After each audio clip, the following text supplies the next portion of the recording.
Bom dia, amigos e amigas. Bom dia, caríssimos e caríssimas.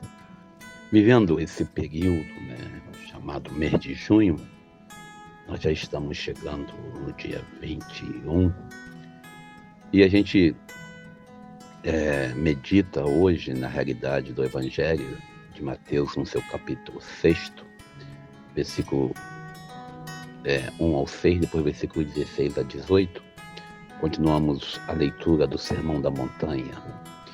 Mas como a gente sempre combina, esses 10 minutinhos matutinos que fazemos diariamente, a gente vai olhar também para a realidade.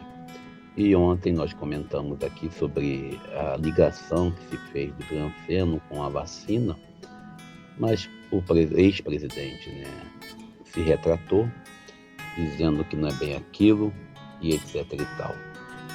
O que não faz a falta do poder político na mão de um homem, ou de uma pessoa, pois se isso fosse dito há um ano atrás, ele faria questão de usar a prerrogativa do cargo para dizer que ele falou e ele, como presidente, era protegido pela lei.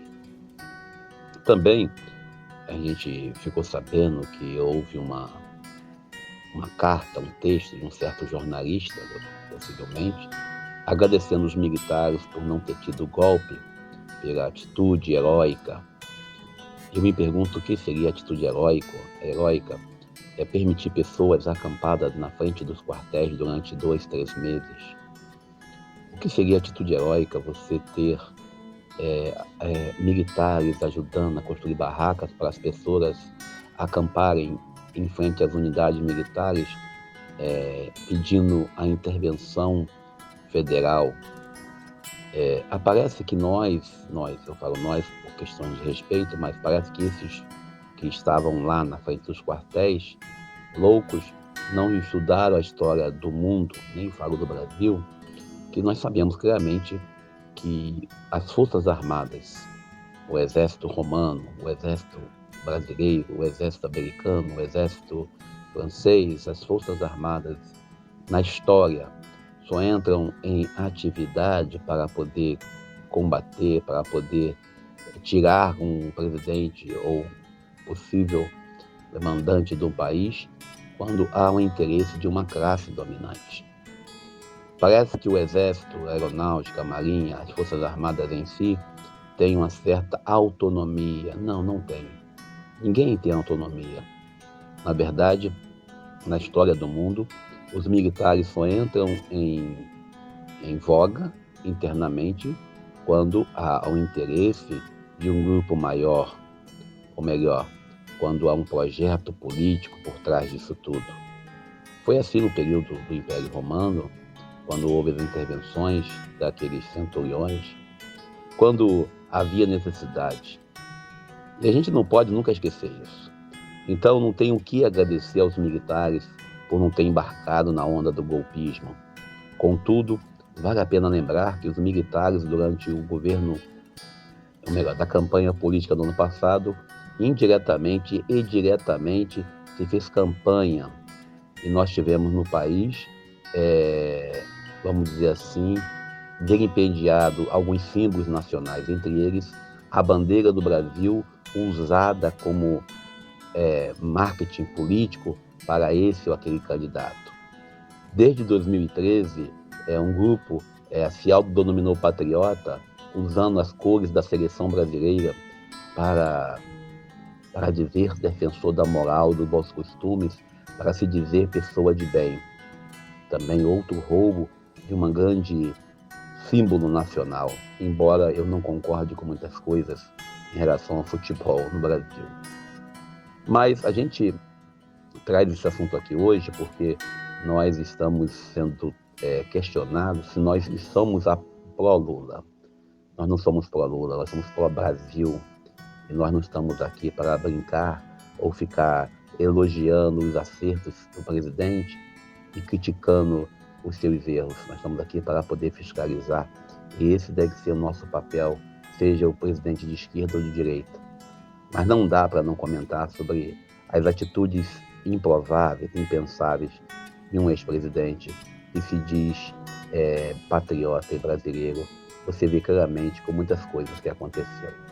Mas deixamos isso de lado, nosso compromisso aqui também é falar do Evangelho, lembrando que hoje nós estamos celebrando o texto de Mateus, capítulo 6, versículo 1 ao 6, versículo 16 ao 18.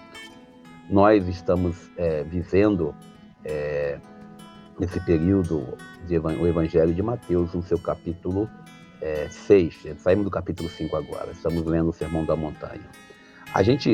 Hoje, Jesus vem falar da sua intimidade com Deus. A nossa intimidade com Deus envolve a gente saber se recolher para a oração. É muito bonito você ver as multidões nas igrejas, sobretudo algumas igrejas que gostam de fazer adoração, de fazer o povo chorar. É muito bonito. Mas se não houver uma intimidade com Deus no seu quarto, na sua casa, na sua vida pessoal, essa intimidade é apenas show para alguns assistirem. Jesus hoje fala de forma pessoal para muitos religiosos que gostam de experimentar e dizer que são caridosos, são amiguinhos. Jesus hoje ele questiona a nossa atitude em relação às boas obras, pois nesse período pré-eleitoreiro, nesse período em que nós estamos vivendo, é muito comum você ver elogios grandiosos a políticos X e Y porque eles simplesmente ajudaram uma comunidade através de dinheiro que nós não sabemos de onde veio. Aliás, Jesus questiona seriamente essa prática hipócrita religiosa de nós, às vezes, querermos colocar o nome em tudo. Em verdade, eu digo a vocês, a gente vive nesse sentido que as pessoas fazem por aparecer.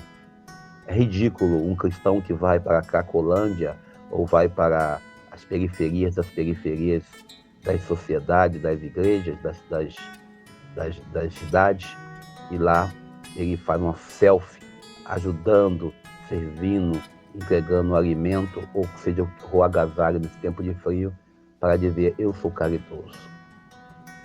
Rezar não é apenas uma atitude de falar, é uma atitude no agir, já dizia a irmã Angela Stockner. Jesus, quando pede que a oração seja no quarto fechado, ele está dizendo que é preciso ter uma intimidade com Deus, é preciso levar Jesus para o nosso interior, é preciso levar esse mistério da vida para o nosso coração, não apenas uma prática de casca. E quando a gente faz jejum, e o jejum é algo essencial para quem é cristão, pois representa também a necessidade do controle do próprio desejo. Lembrando que esse texto que nós estamos lendo hoje é um texto lido em várias quarta-feiras de cinza. Jesus questiona para nós aqui, com essas 3 pedrinhas, o jejum, a oração e a esmola, ele questiona para a gente as nossas práticas hoje. Nós, quando damos esmola, às vezes a damos para nos livrarmos dos pedintes, ou não damos julgando e condenando a pessoa. Nós, quando rezamos, fazemos questão de rezar em público ou trazer para a sociedade uma espiritualidade radical da minha espiritualidade, seja qual for. Nós temos várias linhas de espiritualidade. Ou quando nós temos aí a chance do jejum, queremos fazê-lo de forma que todos saibam. O Evangelho de hoje nos convida a meditar a nossa prática pessoal de fé. Bem, e eu paro por aqui para não estourar o tempo, para depois ninguém mandar mensagem para mim dizendo, olha, passou 2 segundos, onde passou 2 segundos? Mas agradeço a Deus pela sua amizade, pelo seu carinho, pela sua presença. Continuemos em oração, continuemos, se preciso, no jejum, e também não deixemos de ofertar, de entregar a esmola, de ajudar aqueles que precisam. Vivemos tempos onde ainda temos 33 milhões de brasileiros na fila da fome. Temos ainda 14 milhões de desempregados, ainda não temos políticas corretas que nos ajudem a conseguir emprego. E eu paro por aqui. Bom dia, feliz quarta-feira. Eu sou Daniel Nonato.